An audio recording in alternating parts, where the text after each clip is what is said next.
اللہ اکبر اللہم صلی علی سیدنا محمد نبی الامی وآلہ وبارک وسلم تسلیما اللہم سلمنا سلم دیننا سلم دنیانا سلم ایماننا وثبت قدامنا فانصرنا علی القوم الکافرین اللہم طاہر قلوبنا عن النفاق وآمالنا من الریاء ولساننا من الكذب وآیرنا من الخیانة فإنك تعلم خائنة الأعين وما تخفي الصدور اللهم حافظنا من كل بلاء الدنيا اللهم حافظنا من كل بلاء الدنيا وعذاب الآخرة اللهم نبر قلوبنا بنور معرفتك واليقين اللهم نبر قلوبنا بنور القرآن العظيم واجعله لنا إماما ونورا وهدى ورحمة اللهم ذكرنا منه ما نسينا وعلمنا منه ما جهلنا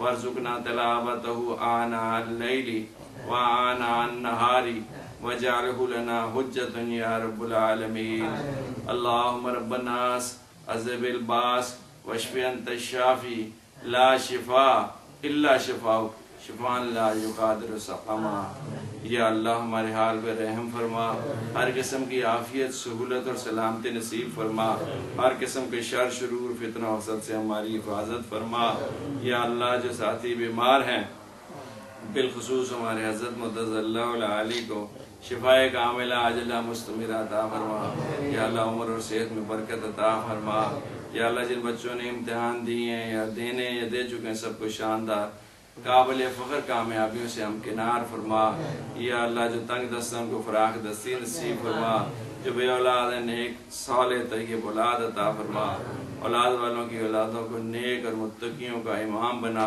ہماری اولادوں کو ہماری آنکھوں کی ٹھنڈک بنا ہمارے گھر والوں کو اور سب اہل و عیال کو یا اللہ ہدایت عطا فرما ہدایت پہ استقامت نصیب فرما یا اللہ اپنے فضل لطف و احسان سے تو نے یہاں بیٹھنے کی توفیق نصیب فرمائی یا اللہ ہمارے سب ساتھیوں کے آنے کو قبول فرما سب کو اپنی محبت اور معرفت بلا استحقاق نصیب فرما ہماری اس دعا کو اپنی پاک اور بلند بارگاہ میں قبول فرما جزا اللہ عنا سیدنا محمد صلی اللہ علیہ وآلہ وسلم ما هو عنہ برحمتک یا ارحم الراحمین.